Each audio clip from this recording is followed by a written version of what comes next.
मैंने 2 कटोरे नूडल्स लाकर दिए। महिला ग्राहक ने घृणा से देखा। उसने अपने बेटे को चेतावनी दी कि अगर वह मेहनत से नहीं पढ़ेगा तो उसकी हालत भी मेरी तरह वेटर जैसी हो जाएगी। लेकिन तभी टीवी पर खबर आई कि मैंने राष्ट्रीय कॉलेज प्रवेश परीक्षा में टॉप किया है। महिला को विश्वास नहीं हुआ, लेकिन मुझे इस खबर की ज्यादा परवाह नहीं थी, क्योंकि मुझे पहले ही 2 शीर्ष विश्वविद्यालयों से ऑफर मिल चुके थे। एक हार्वर्ड था, दूसरा पेकिंग यूनिवर्सिटी। मैंने बिना झिझक पेकिंग यूनिवर्सिटी को चुना। एक विदेशी ने जिज्ञासा से पूछा कि मैंने उनका स्कूल क्यों नहीं चुना। मैंने कहा कि ऐसा इसलिए क्योंकि मैं अपने देश से प्यार करता हूँ। मैं पढ़ाई करता हूँ ताकि मेरा देश तरक्की कर सके। अपने हाथ में एडमिशन लेटर को देखकर मैं भावनाओं से भर गया। लेकिन तभी मेरी टीचर की बेटी ने मुझे फोन किया। उसने बताया कि वे गंभीर रूप से बीमार हैं और अस्पताल में भर्ती हैं। मैं तुरंत वहां भागा। डॉक्टरों से विस्तार से पूछने के बाद मुझे पता चला कि उन्हें एलएस है। इस बीमारी का फिलहाल कोई इलाज नहीं था। अपने बेहोश शिक्षक को देखकर मुझे याद आया कि कैसे उन्होंने मुझे सड़क पर पाया था, मुझे पढ़ना और गरिमा के साथ जीना सिखाया और मुझे अपने बेटे जैसा माना। अब उन्हें इस हालत में देखकर मैंने स्कूल छोड़कर काम करने और उनके इलाज का खर्च उठाने का फैसला किया। लेकिन जब शिक्षक को पता चला तो उन्होंने गुस्से में मुझे तुरंत डांट दिया। उन्होंने कहा कि मेरी सालों की मेहनत बेकार नहीं जा सकती, मुझे अपनी पढ़ाई बर्बाद नहीं करनी चाहिए। उन्होंने कहा कि अगर मैं पढ़ाई जारी नहीं रखूंगा तो मैं उनका छात्र नहीं रहूंगा। वह इतने व्याकुल हो गए कि वहीं खांसते खांसते खून उगल दिया। मैंने उनसे कहा कि हमारा परिवार केवल एक ही व्यक्ति को कॉलेज भेज सकता है, इसलिए उनकी अपनी बेटी को ही जाना चाहिए। लेकिन उस दयालु लड़की ने मुझे मौका दिया और कहा कि वह मेरे लौटने का इंतजार करेगी।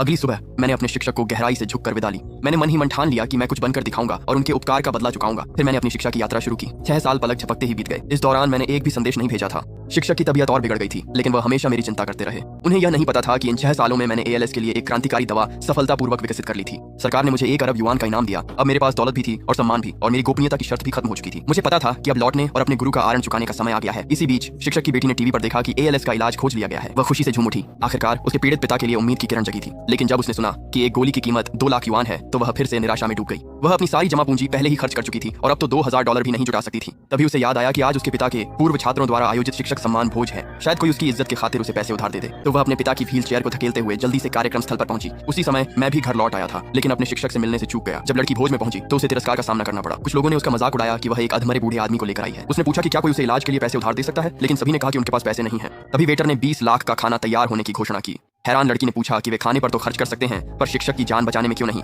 अमीर लड़के ने कहा पैसा उसका है और मदद करना उसकी जिम्मेदारी नहीं। फिर उसने सुरक्षा कर्मियों को बुलाकर उन्हें बाहर निकालने के लिए कहा। उस तनावपूर्ण पल में मैं आखिरकार हाथ में एक तोहफा लेकर पहुंचा। अपने गुरु का अपमान होते देख मैं भावनाओं से भर गया, लेकिन लड़की ने मुझे जोरदार थप्पड़ मार दिया। उसने मुझे 6 साल तक गायब रहने के लिए डांटा। कहा कि उसके पिता की बीमारी कई बार बिगड़ चुकी है और उनके पास अब पैसे भी नहीं बचे हैं। अमीर लड़के ने भी मेरा मजाक उड़ाया।